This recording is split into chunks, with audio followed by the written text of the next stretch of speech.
Bonjour tout le monde.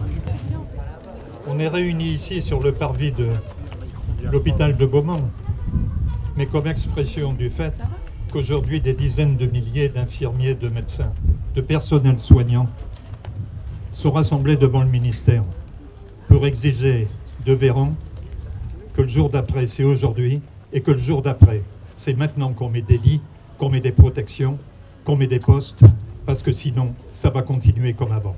C'est-à-dire que ce rassemblement ici est l'expression de cette volonté nationale. Et il faudra bien qu'ils nous entendent. Maintenant, je voudrais vous dire quelque chose. Au nom du comité de défense de l'hôpital qui s'est constitué il y a 1 an et demi. C'était les syndicats qui l'avaient demandé que se constitue ce comité de défense. Et beaucoup d'élus y ont participé.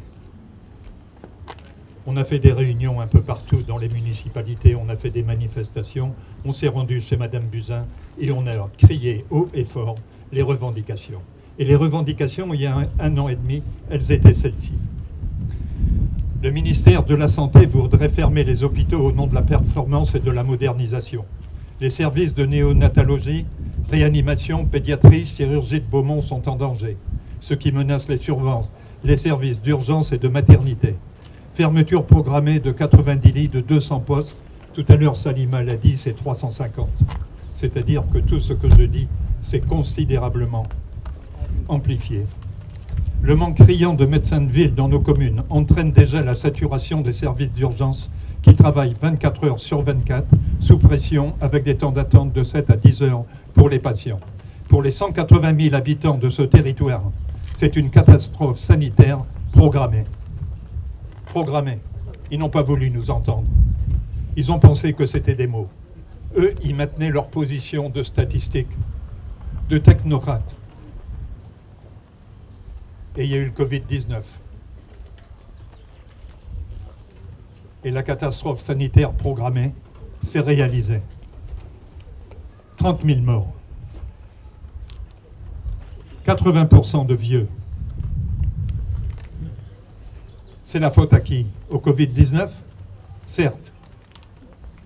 Mais dans une situation où le numerus clausus, depuis des décennies, a organisé dans le pays une pénurie de médecins, où les médecins ne peuvent plus se déplacer chez les patients, dans une situation où on a fermé des lits par dizaines de milliers, dans une situation où on a fermé les services, où on manquait de respirateurs, où on n'a pas organisé le dépistage systématique, parce que ce n'était pas nécessaire. Et il y a eu ce scandale des masques, où on a brûlé des millions de masques, prétendument périmés.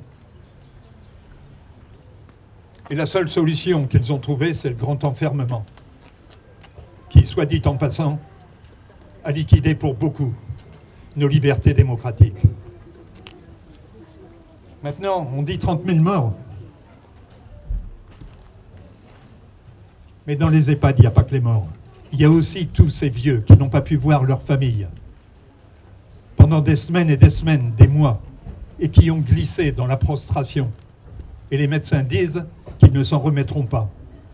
C'est ça la situation.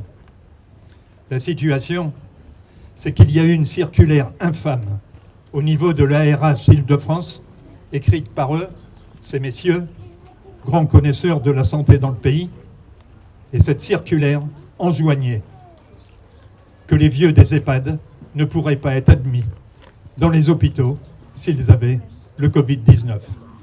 Ils sont morts. Mais il n'y a pas que ça.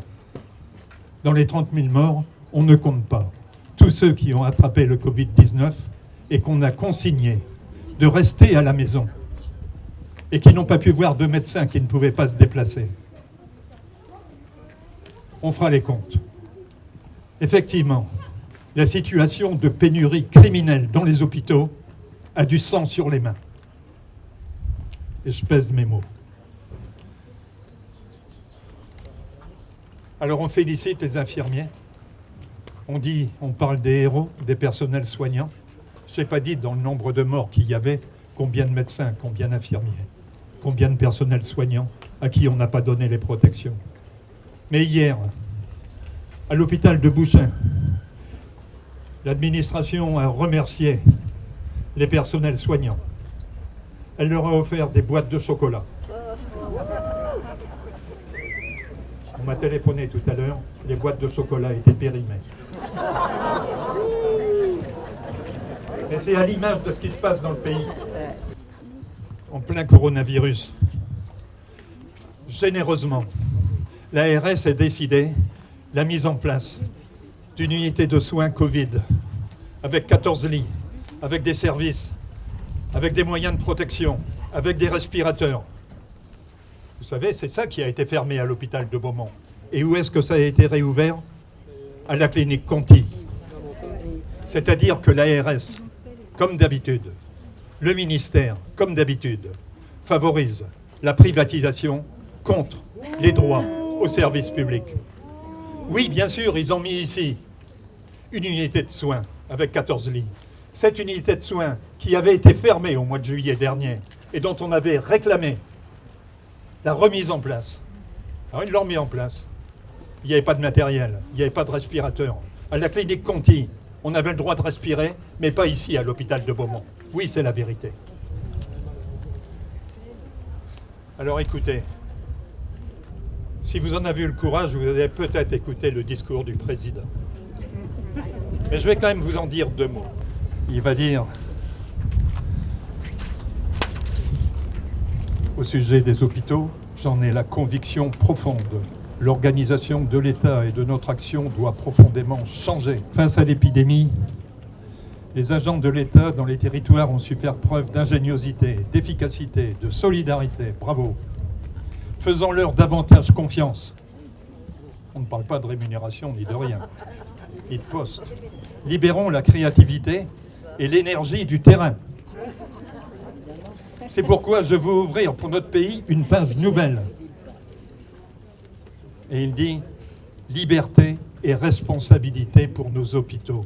Vous savez ce que ça veut dire, la liberté d'entreprise? Ça veut dire la privatisation générale de tout le service public. C'est-à-dire que la loi Buzyn de 2022 est maintenue pour réduire les hôpitaux en des sortes de dispensaires de santé locaux dans lesquels il y aura une médecine polyvalente, dans lesquels il y aura des vieux, il n'y aura plus de maternité, il n'y aura plus rien. Il n'y aura plus d'urgence. Il n'y aura plus de chirurgie. Mais qu'est-ce qu'un hôpital où il n'y a pas de chirurgie? Qu'est-ce que c'est que cette politique? On nous parle du jour d'après. Le jour d'après, maintenant, c'est maintenant. Alors oui, la manifestation qui se rend en ce moment chez Véran, il va falloir qu'ils nous entendent. Effectivement, les demandes, elles ont été formulées par Salima de la CGT. C'est une augmentation générale des salaires et des personnels soignants, au minimum 30 € par mois. Vous savez, le point d'indice... Dans...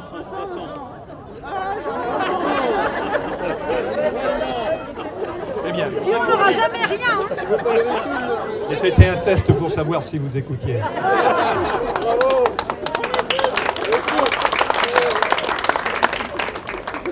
Vous savez, depuis 18 ans, le point d'indice, la fonction publique, ça marche avec des points d'indice.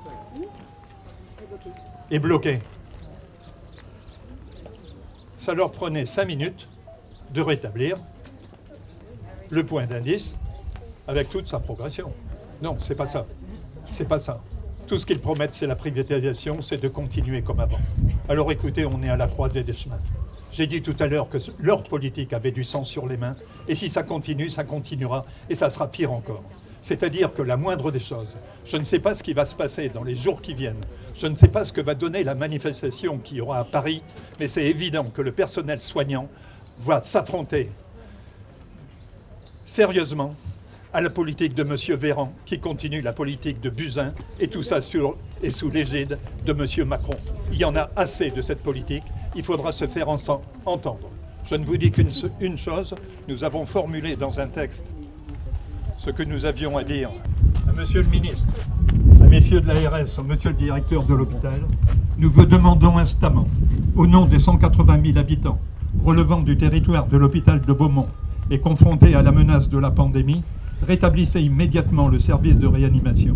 Rétablissez définitivement ces 14 lits. Dotez-les tout de suite des moyens nécessaires et en particulier des respirateurs que vous avez délocalisés cet été. Rétablissez l'encadrement médical des soignants et aides-soignants en nombre et avec les protections indispensables. Rétablissez les services fermés, la néonatalité, les lits et les personnels. Répondez à leurs revendications de salaire et de statut. Il s'agit de sauver l'hôpital public et le droit à tous à la santé. Ne mesurez-vous pas l'urgence de répondre à ces demandes? Êtes-vous sourd à l'exigence qui monte dans le pays?